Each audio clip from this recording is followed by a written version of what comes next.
have to focus on as we do jump into game. Minute and a half. It doesn't look like too much has gone down. No wards being placed, no aggression quite yet. But walking up. Utapon and Harper walking very far forward here. Harper will be able to dash back to the Aphelios, but Soul and Secret are not stopping. Tongue Lash goes through. Shouldn't really be a kill, although the exhaust has already been dropped onto Utapon. Yaharong is going to jump over the wall. A minute 30 in, and we are already getting a brawl in the jungle. Utapon forced out, and this is going to be a steal onto the blue buff. Yeah, as soon as they see that walk, they do the walk in. They see that Steal isn't there to contest. They know that he's starting topside. So not only they managed to steal away, and this is probably going to end up forcing some linear jungling.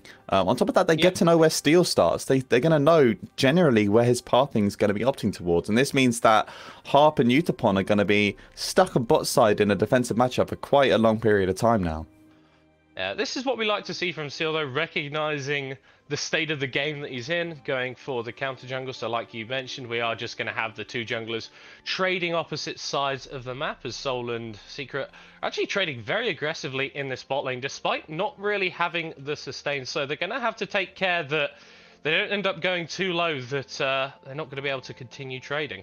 Yeah, Utapon and Harp actually dropped a ward just above Tribush, because this is a really scary period for them to be in, because they know that Zinzao, that Hachamech has decided to go for this free camp. They could have potentially been starting for a level 2 dive, but obviously he decides to not go for that instead. And with a couple of question marks pinging out, he's just going to head towards his bot jungle and continue clearing, and maybe they'll look for a safer gank on bot side. Because Soul and Secret are quite extended right now. But once the wave comes back into them, maybe there is an angle that they could play around. DFM potentially looking for a dive onto Eno here. Has just popped into that mini form, so not quite as tanky as he usually is, but this is still risky. TP response is going to come through immediately from Recap, but DFM are not stopping the dive. Evie spinning, slashes away, and Eno stays alive. This is really good from DFM. They force a TP in, and there's really no committal for that. And with the wave state they were, I think Evie could have chosen to just reset at that time and miss relatively few. But even through that, Yaharong gets to fully shut the wave underneath turret, force Recap to miss a little bit of XP there, and kind of gets to dictate how the next waves are going to be as well. Because you see him there starting up on the wave, he gets complete control of how long that wave gets before it bounces back towards him. So generally pretty good for DFM, and we'll see them probably spike up in CS for the first couple of waves here. And the thing is as well, that was a play that involved Yaharong. Obviously not completely, as hold on for a second, Secret going forward, Utapon taking a zap to the face, but it's just going to be that. But yeah, this play involved Yaharong, as look at that, continuing to trade aggressively onto Recap to his half HP, no mana available. And it's good. It's a good start. Yeah, this is scary this is why top mid laners generally take TP when they're mana heavy, you know, some of these control mages, because you can get locked into lane. And we're seeing this come out here. Luckily, Recap took cookies, it seems like, so he's going to have a little bit more mana sustain to keep him in lane for a little bit longer. But ultimately, I think Yaharong's biggest aim right now is to lock him into his laning, and this can really restrict how much Hachamecha can affect this bot side and stop Utapon and Hart from getting this laning phase through. I tell you what, this is almost Kassin-esque from Hachamecha, reinvading onto Steel's bot side, so taking those camps away again with the priority that Soul and Secret were able to accrue. 5 minutes in, no kills as of yet, but a little bit of action all the same. Checking in on CS numbers right now, we do see leads for the DFM solo laners. Evie up in that top side up. Well, good couple of waves on Eno, and a similar situation as well in the mid lane. So a good start for one of the older members of DFM and one of the newer ones too. Yeah, well, I mean, if you're picking the Renekton matchup in mid lane, that's really what you need. It's the priority in the early game wave control. This is the reason why you draft it. And still going for an aggressive trade in jungle. Just going to steal away a couple of jungle camps. No TP or roams to be spoken of. So just going to steal a couple of small waves. One smart thing that I just saw real quick is that Eno decided to ward top side onto this onto the Krugs here. So we're actually going to see how Steel decides to clear, and I think Rascal Jester are going to have some knowledge of how he decides to clear in return, and this is going to mean that maybe they can look for an early dragon, even with the presence that Yaharong has on this mid lane. Yeah, Renekton, obviously a champion that could sort of just rotate to those early objectives whenever he wants, has now picked up the Iron Spike Whip. This is something that we saw Megamin doing a lot in the summer split, was playing this Renekton, getting that component item, just insta-clearing waves, and it frees you up a lot more on the map, so you can start move around, working with Steel in the jungle, maybe teaming up with Ebby or Utapon and Harp on these side lanes, and you can really start working together as a team. And I think that's the sort of thing that we want to see from Yaharong this early into the split. We're not expecting the synergy to be absolutely perfect, but even if they're going for these plays and they're not necessarily working out, you're building in the right way, you're trying to get this guy integrated into your team environment as soon as you can and get him affecting the game in a positive manner. Yeah, and even with the nerfs to Iron Spike Whip coming in, where it doesn't clear based off missing HP, it's still going to be a really, just because of Renekton and how easy his wave clear is, it's still going to be a really effective tool to getting insta-shoves, to, yeah, not only, as you mentioned, to move across the map as much as possible and just be another number to back up any plays that DFM decide to make. But on top of that, it's really going to restrict Recap now that he's hit level 6, because access to that ultimate and to its potentially... That's a very aggressive trade there. And access to the ultimate and this potentially, you know, 5-stack reset can be really limited by just Yaharong being a big HP, just built man in front of you. Big tanky boy. Big tanky boy. It's a large crocodile. Swinging around that, I don't even know what that he drives weapon is called. Hold on, as the Dominus has been used, Hachimetra and Secret both will make their escape. Utapon with the Moonlight Vigil in the bot lane.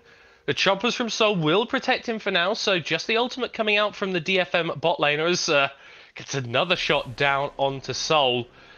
But again, still no kills going down. I don't feel like either of these teams wants to make that mistake that gives over first blood. I can see what Utapon was going for, though, because he used the final ammunition of his Graviton gun to get that ultimate off, which instantly swapped him into Sniper Flamethrower, which would have been a fantastic point to find damage. Yaharong doesn't have the Dominus, still has his flash, has a couple of team members on the way. Hachimetra might be a little bit overextended here as the exhaust goes down. Double ult from Steel, but he gets knocked away. Here comes Secret back into the play, and he gets first blood. There goes Recap running forward as Emmy has also joined the fight. We're getting a brawl at 8 minutes, and it looks like it's going back in DFM's favour.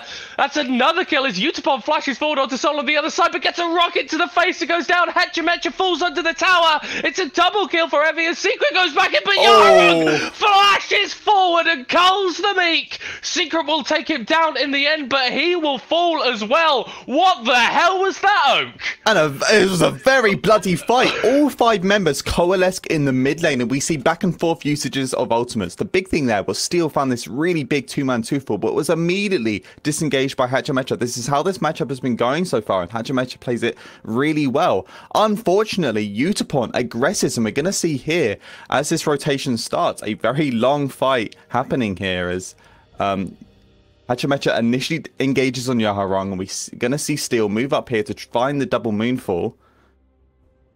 This was so beautiful here, but gets Secret immediately just disengaged. Absolutely, and actually the big thing here is Recap finds, I think, double or triple ultis here to really get effective damage off. And whilst this is going, quickly look at Utapon and Soul here. They fight forwards. Utapon actually flashes over, but you see the trade ultimately working out in the Soul. And this was a big reason why Rascal Jesters even remained in this fight. Ultimately a 3-for-4 as... I mean, this was a fantastic flash here. No vision at all, but knew what he had to do. Flashes forward to get that Q to make sure that they get numbers advantage on the kill.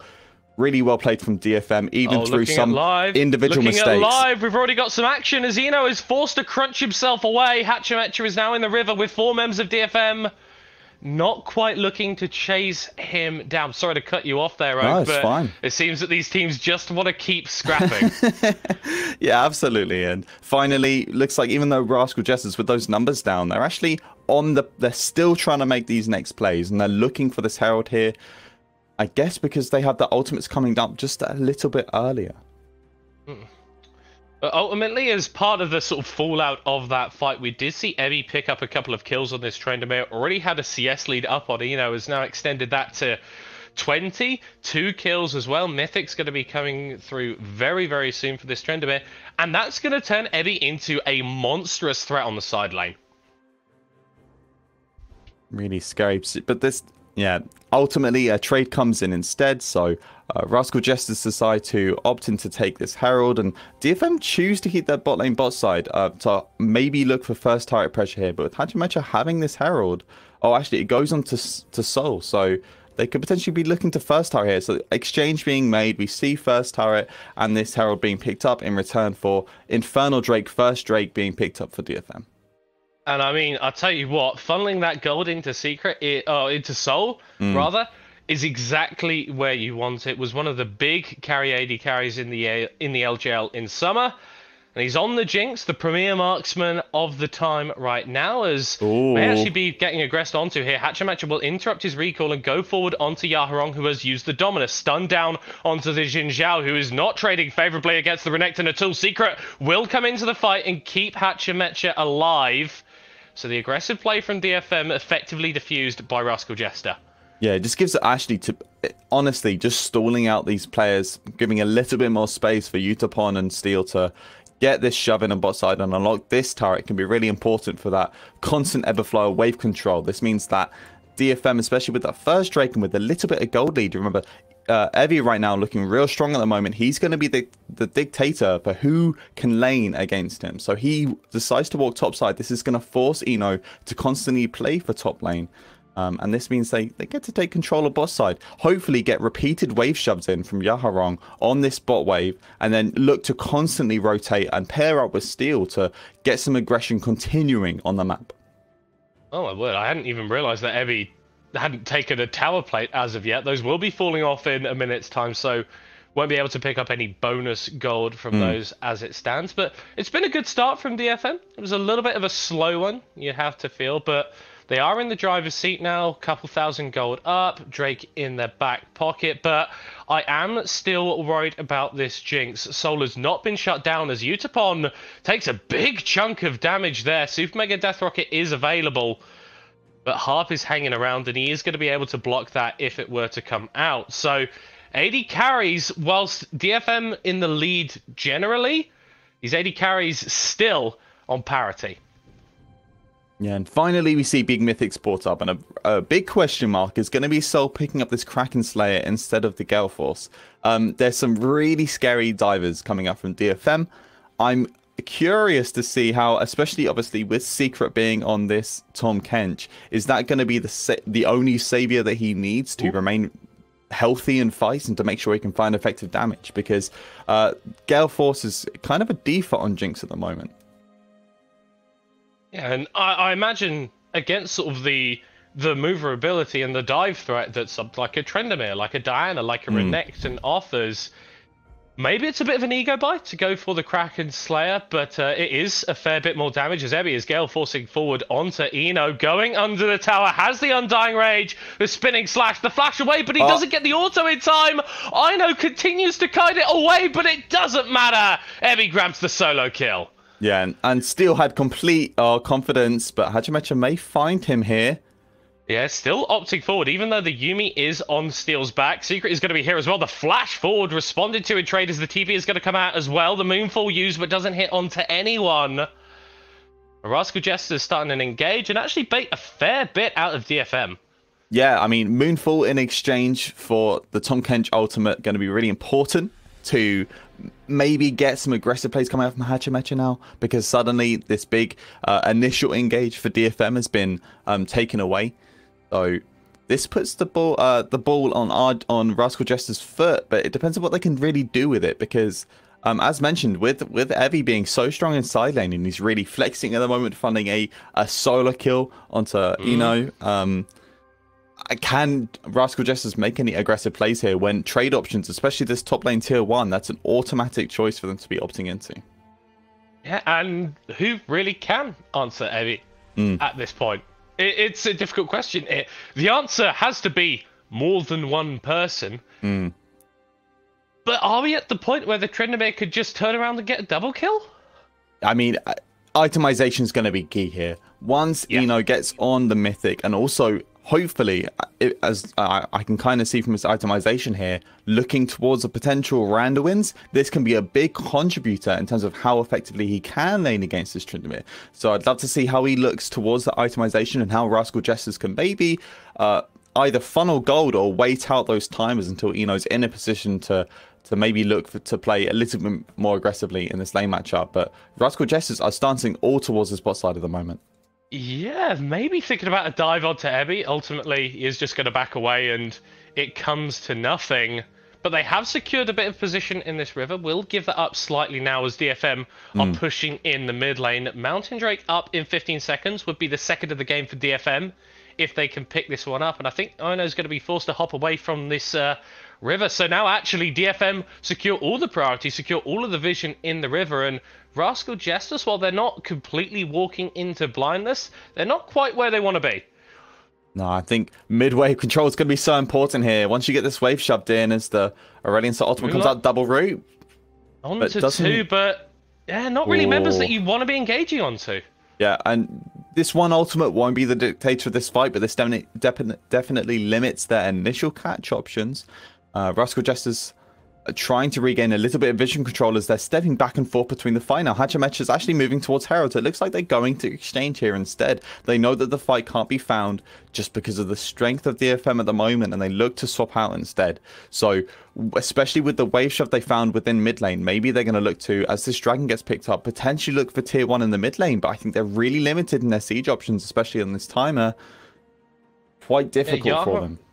Yaharong just moving over to cover that mid wave. So the flash, the Dominus, so even if Rascal Jester tried to force incredibly hard onto him, they're just going to burn those cooldowns, burn all of their own, and then DFM will turn up from the Drake and just murder them.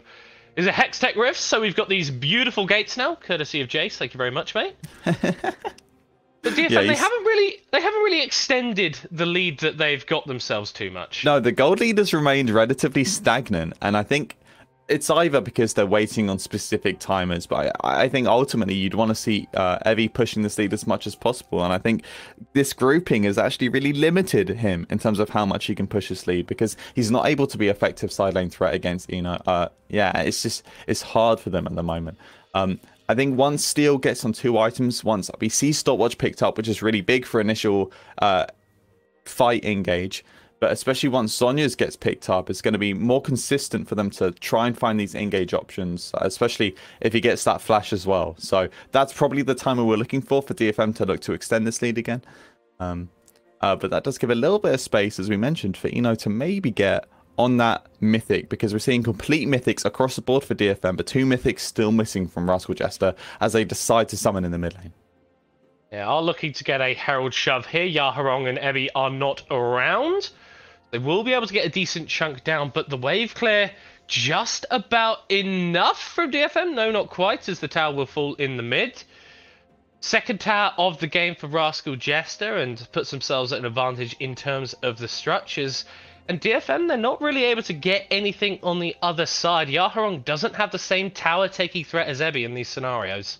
Yeah, I mean, I guess for DFM, the big plan is through this dragon, because whilst their gold lead has actually diminished somewhat since their earlier fighting, remember they picked up these 2 Drakes, and that's the real exchange of Drake versus Herald. Herald grants you access. Ooh. I'd say that Moonfall is huge, though. Yeah, as Steel's just going to keep going forward. The flash doesn't get enough for Recap as Harp grabs his second kill of his LJL career, and DFM in this match of the week starting to maybe turn up the burners a little bit. Hatchametcha being forced out of his own jungle, but Secret is going to come forward as well. Still don't want to over-aggress onto Steel, but they may get caught out here as Secret is going one way, Hatchametcha is going the other, and it's actually Steel who is caught in the middle. Soul is here as well, throws down the chompers onto that stopwatch, which means the Diana can't get out. Yaharong is here, but the fight gets split. Emmy is already dead. He didn't use the ultimate, and now Rascal Jesters are looking to keep it going. Secret going forward, the flash over the wall from Soul, and Yaharong goes down. Eno grabs the kill, Soul gets another one, and all of a sudden it's a 3-0 for Rascal Jester. A Baron Baron is going to be the next focus. Steel is still alive, though. We may see a potential stance for Steel. He decides to not opt into it. I guess the threat of this team is just too much. Can't really choose for it. Means Baron picked up on a 20-minute timer. This is huge for Rascal Jesters to try and find potentially a turnaround for this team, because it was looking on the side of DFM. They pick up this Baron. That's a big goal income alongside with those 3 kills. Fantastic. And I think the big question mark here was this Tryndamere ulti. We see this constant stancing from Steel and Evie to really look for maybe the first fight, but Steel gets locked out here, has to use the stopwatch, and then TB comes in. Finally, the team decide to use this fight, but Evie gets absolutely blown up here, does not use the ultimate, and that was a big HP pool for this team to play off of, and it really spells doom for this team as their whole comp is split up. Yaharon gets picked up here, as well as Harp, as Soul finds a fantastic flash forward, and now we're going to be looking at Rascal Jesters and how they can stance to unlock some of this standing gold on this map. Evie will still pick up some standing gold here, though, taking down that top lane tower. And this is one of the issues that you can have when Jinx is in the game. If you don't shut her down early, Soul was on 2 items in that fight, you can, after getting that first kill, flash forward, jump forward, get those resets going, and still be this insanely high damage AD carry, even though you've not necessarily got the itemization, which would suggest that would be the case. Rascal Jester now with a 2,000 gold advantage. Baron still on for a minute and a half as Utapon is just using Moonfall to try and clear out some ways, maybe a little more. A Steel proto belts forward, but ultimately doesn't find anything. Hextech Drake is up in a second. This would be Soul point for DFM, so they're going to want to fight for this. Ebby now aggressing onto Soul, but Secret is trying to keep his AD carry alive. Will pick him up and spit him out. That fat shield causes Ebby to flash forward. He's already in the ultimate, but he gets the kill. It's 2 for DFM, and they are turning this back around. A second for Ebby as he's somehow still alive. And Rascal Jester may have dropped the ball there, and Soul point is going to be secure for DFM. I mean, questioned earlier whether this Kraken Slayer would be enough to stop Evie and the rest of his team from getting onto the Jinx, and clearly not, because Evie ignores them entirely as they're looking for a second pick here, but they pick up this third dragon. A bit of a question mark coming out from Rascal Jesters here, because Soul got chased down repeatedly by Eva, and we're going to see it here, even with the usage of that don't know what it's called, doesn't matter. We see this extended trade come in, and Evie's already pathing down to try and make this initial pick. And big thing to focus on here. Look at the peel options to come in for Soul here. He gets chunked out really low, but Chompers come in. He gets the ultimate. Hachimecha's there to continually apply CC, but he gets locked down by Yaharong, which means Evie's in a free position to continue to chase out. And he's so strong, doesn't really care about what Secret can offer. Just keeps walking forwards and picks up 2 kills for them, as the rest of DFM get to focus on killing and getting more pressure onto Recap and the rest of Rascal Jester. Very scary now for them, because they picked up this Baron, found initial goal, but it's been almost immediately taken back. And the crazy thing for me is that in the last fight, we saw Ebby consume all of his fury, then dive in without any crit chance and just get blown up without even using his ult. And we go, okay, what's going on there? In the next fight, he comes in, diving onto the backline, 1v3ing, and gets 2 kills and gets out. A little bit of a misstep in that earlier fight, but this Tryndamere is well and truly a force to be reckoned with, and DFM, with Soul in 4 minutes' time, are really forcing Rascal Jester into an unfavourable situation. Yeah, Undying Rage is good, apparently. Who knew? It doesn't feel fair. It doesn't feel fair sometimes. Why can't I kill him? He's just man too angry to die. It sounds like something you read in like sort of a Florida Man story or something. Yeah, I guess you're right. We do see some key itemization come out from Rascal Jester. So the randomness does get picked up by Eno. Eno. So that's a big thing to limit Ebby's side lane threat. On top of that, Phantom Dancer picked up for Soul. A lot of Jinx's default onto the Runans, but when you're getting chased down by an individual member, PD's not only better for single target damage point, but it also gives you that additional move speed to hopefully gain a little bit more space against Ebby. But I bet he's wishing he went Gale Force this time. Yeah.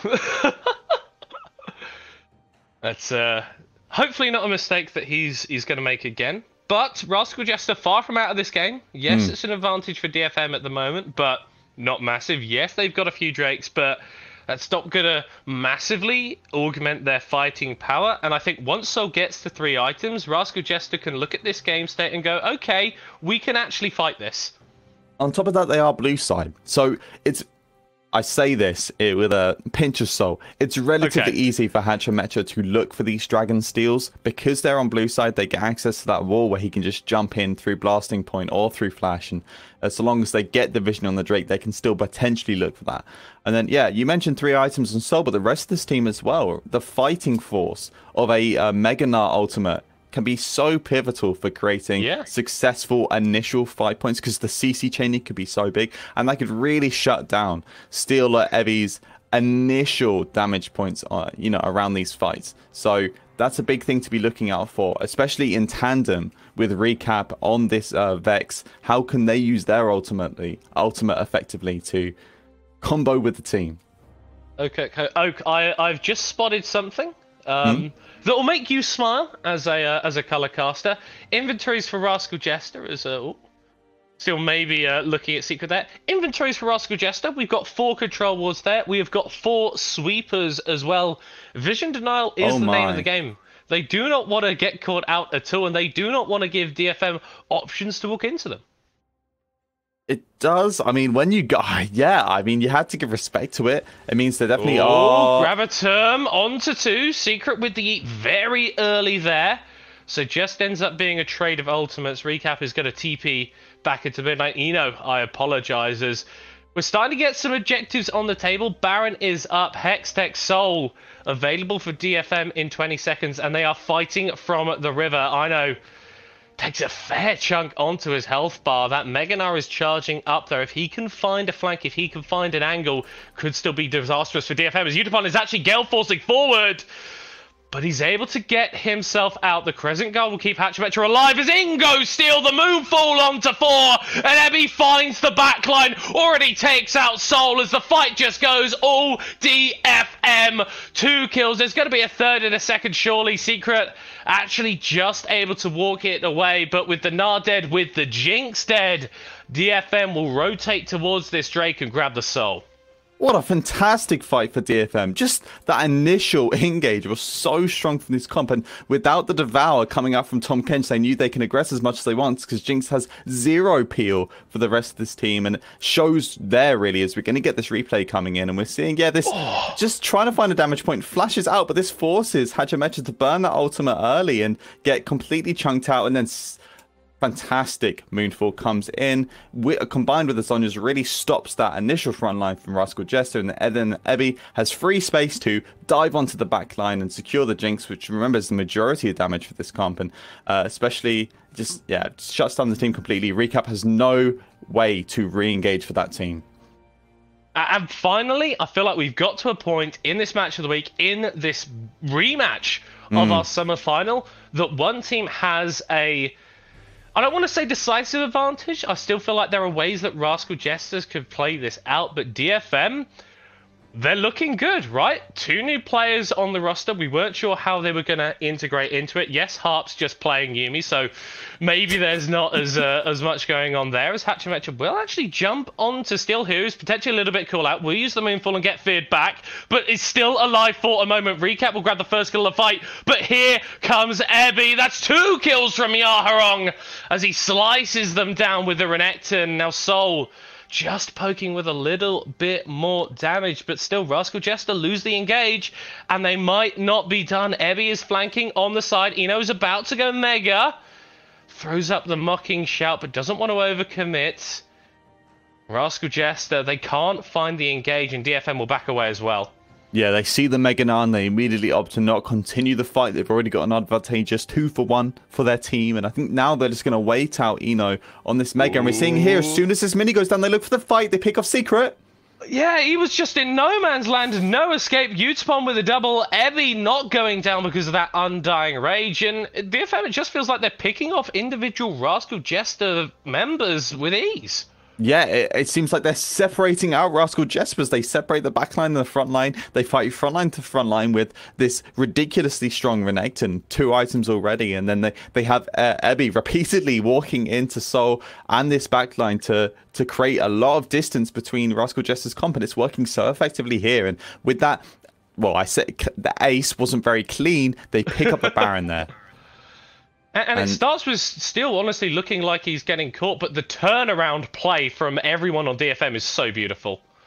Yeah, and even with Recap, actually, for the first time ever, finding a reset on the ultimate, it doesn't matter because he gets blown up by Yaharong, especially, and Evie as well. Remember, the Yumis decided to stick on this carry instead now. And with Eno here, gets the Mega, so they find this initial disengage. And I don't know if we're going to get to cap it here, but as soon as Eno fell off on this Mega Gnar, Yaharong and Utapon were ready to walk forward again as we get the speed up. And look at the timer on Gnar. They see it, they know it's falling off, they fall in. Ebby disengages Gnar and Jinx from ever affecting Yaharong and Utapon. They find the kill, they find another. Fantastic here, they pick up the Baron. Now they're Baron, they've got the strongest Dragon Soul in the game. What are they going to decide to do with this? Because we're only seeing 2 tier 2s remaining on the map and a potential inhibitor for them in mid lane.